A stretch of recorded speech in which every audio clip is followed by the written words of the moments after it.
Hello friends and welcome once again. तो आज मैं विलियम फॉकनर के एक famous novel Light in August को हिंदी में नरेट करूंगी। लाइट इन अगस्त एक फेमस नावल है जिसे अमेरिकन राइटर विलियम फॉकनर ने लिखा था। इस नावल का सेटिंग साउथ अमेरिका है। इस नावल में साउथ अमेरिका के 1930s की स्टोरी को दिखाया गया है और 1930s के समय अमेरिका में रंग के आधार पर भेदभाव बहुत ज़्यादा किया जाता था। अमेरिका में बहुत से अफ्रीकन अमेरिकन कम्युनिटी के लोग रहते थे, तो अफ्रीकन का स्किन टोन ब्लैक होने के कारण उन्हें ब्लैक कहा जाता था और वाइट अमेरिकन उनके साथ भेदभाव करते थे और उन्हें अपने से नीचा समझते थे। तो यही रीज़न है कि विलियम फॉकनर ने रेस, कम्युनिटी, रिलीजन को इस नावल का मेजर थीम रखा है। इस नावल में सिर्फ एक स्टोरी नहीं है बल्कि 3 स्टोरी है जो कि एक दूसरे से कनेक्टेड है। इस नावल में मेनली 3 कैरेक्टर्स के स्टोरी को राइटर ने दिखाया है। तो फर्स्ट स्टोरी है लीना ग्रूव की, जो प्रेग्नेंट है और अपने बच्चे के फादर को ढूंढने के लिए निकलती है। सेकेंड स्टोरी है जो क्रिसमस की, जो इस नावल का सेंट्रल कैरेक्टर है और पूरे नावल में वो अपनी आइडेंटिटी को लेकर कंफ्यूज रहता है। अनाथ होने के कारण उसे पता नहीं होता है कि वो वाइट कम्युनिटी का है या फिर ब्लैक कम्युनिटी का। और थर्ड स्टोरी है गेल हाइटावर की। आई होप कि थोड़ी सी इन्फॉर्मेशन आपको इस नावल की मिल गई है। तो अब मैं इस स्टोरी के कैरेक्टर्स को डिस्कस करूंगी। फर्स्ट कैरेक्टर है लीना ग्रोव। लीना एक यंग प्रेग्नेंट वुमन है जो कि अल्बामा से जेफरसन सिटी पहुंचती है अपने होने वाले बच्चे के फादर को ढूंढने के लिए। और सेकंड कैरेक्टर है लुकेस बर्च, या फिर इसे हम जो ब्राउन भी कह सकते हैं। ये दोनों नाम एक ही आदमी का है और यही लीना ग्रूव के बच्चे का फादर है, जो कि लीना ग्रूव के प्रेग्नेंट होने के बाद उसे छोड़कर चला जाता है, उससे प्रॉमिस करके कि कुछ पैसे कमाने के बाद वह उसे लेने आएगा और फिर दोनों शादी कर लेंगे। लेकिन जब वो अपने प्रॉमिस को पूरा नहीं करता है तब लीना उसे ढूंढने के लिए निकलती है। थर्ड करेक्टर है बायरन बंच। बायरन एक बैचलर है जो कि जेफरसन शहर में एक प्लानिंग मिल में काम करता है। लीना जब जेफरसन सिटी पहुंचती है तो जो ब्राउन को ढूंढते ढूंढते वह बायरन बंच से मिलती है। बायरन लीना से मिलते ही उसके प्यार में पड़ जाता है और वह लीना को हेल्प भी करता है जो ब्राउन को ढूंढने में। फोर्थ करेक्टर है गेल हाइटावर। गेल हाइटावर जेफरसन सिटी का फॉर्मर मिनिस्टर है जिसे मिनिस्टर के पोजीशन से फोर्सफुली हटा दिया जाता है जब उसकी वाइफ के अफेयर की बात पूरे सिटी में फैल जाती है। फिफ्थ करेक्टर है जो क्रिसमस। जो क्रिसमस इस नावल का सेंट्रल करेक्टर है। जो क्रिसमस 3 साल पहले जेफरसन सिटी भाग कर आया था और जेफरसन शहर आने के बाद वह जोना बर्डन के साथ रहने लगता है और जोना बर्डन के साथ उसका सीक्रेट सेक्सुअल रिलेशनशिप भी रहता है।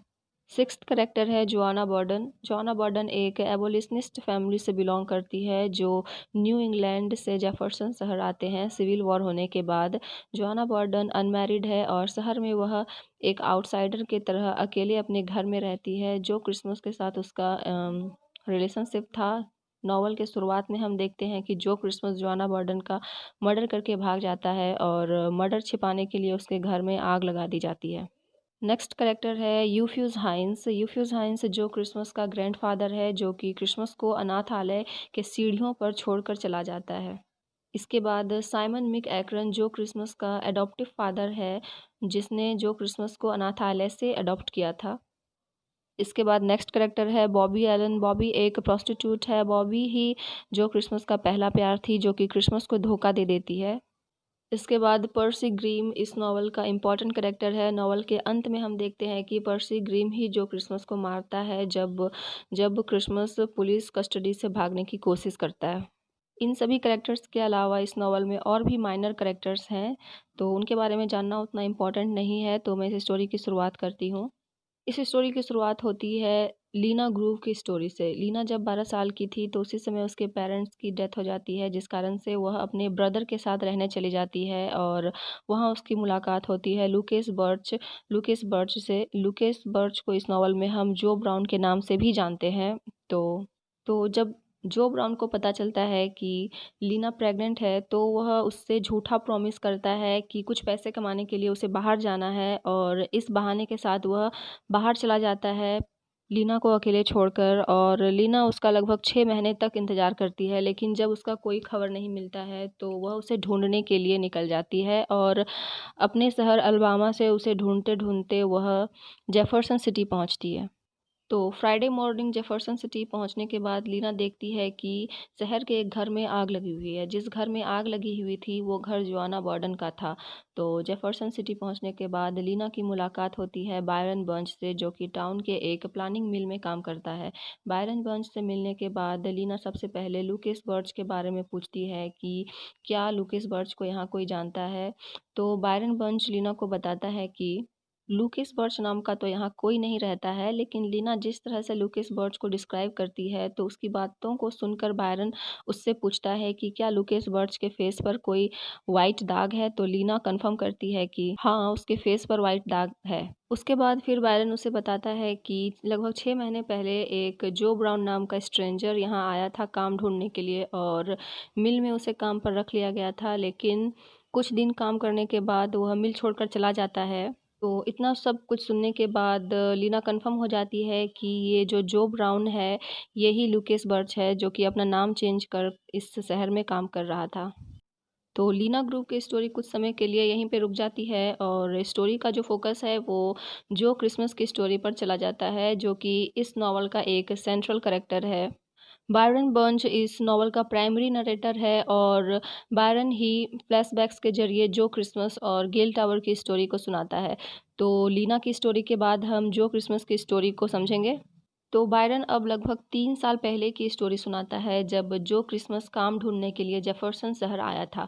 जिस मिल में बायरन बंच काम करता है उसी प्लानिंग मिल में काम ढूंढने के लिए जो क्रिसमस आया था और उसे मिल में काम पे रख लिया जाता है। फिर कुछ दिनों बाद जो ब्राउन, जिसे हम लुकेस बर्च के नाम से भी इस नॉवल में जानते हैं, वो भी काम ढूंढते ढूंढते यहाँ इस मिल में काम ढूंढने के लिए आया था और उसे भी मिल में काम पे रख लिया जाता है। कुछ दिनों बाद ही दोनों की, जो ब्राउन और जो क्रिसमस की, बहुत ही अच्छी दोस्ती हो जाती है और दोनों मिल के काम को छोड़कर एक अवैध शराब का बिजनेस स्टार्ट कर लेते हैं। तो जो ब्राउन जो है जो क्रिसमस के साथ जोआना बर्डन के घर पे ही रहना शुरू कर देता है। जो क्रिसमस का जोआना बर्डन के साथ अफेयर था। जोआना बर्डन अपने घर में अकेले रहती थी और वह अनमैरिड थी। जोआना बर्डन जो है वो एक एबोलिशनिस्ट फैमिली से बिलोंग करती थी। जोआना बर्डन भी अपने एंसेस्टर्स के स्ट्रगल को, जो कि ब्लैक इमेंसिपेशन के लिए था, उनके स्ट्रगल को कंटिन्यू रखना चाहती थी। यही कारण था कि जोआना बर्डन अभी तक अनमैरिड थी।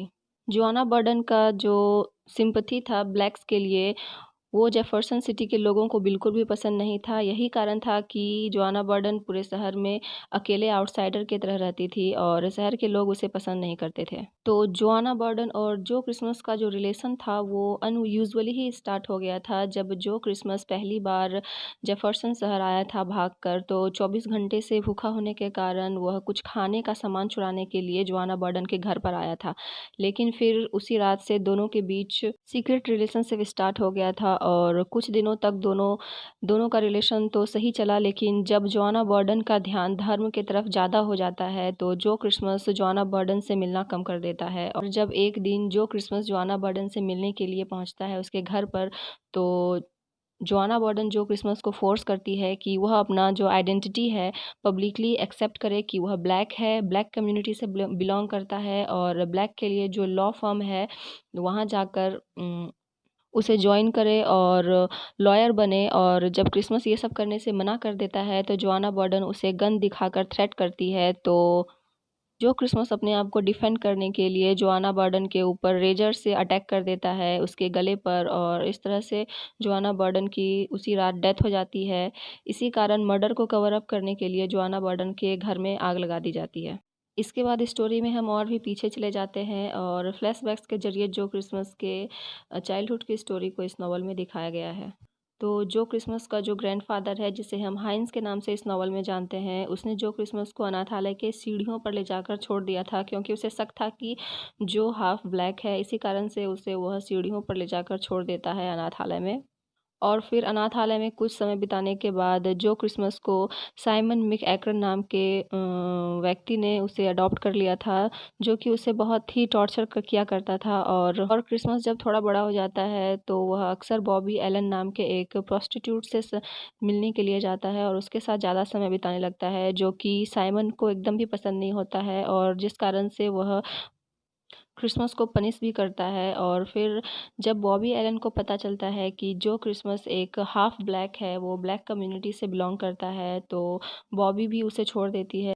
से बॉबी के बिट्रेयल से जो क्रिसमस को शॉक लगता है और वह अपने पेरेंट्स को छोड़कर भाग जाता है और एक शहर से दूसरे शहर भटकने लगता है। फाइनली जब वह जेफरसन सिटी पहुंचता है तो फिर से वह जोआना बर्डन के साथ रिलेशन बनाता है और उसी के साथ रहने लगता है।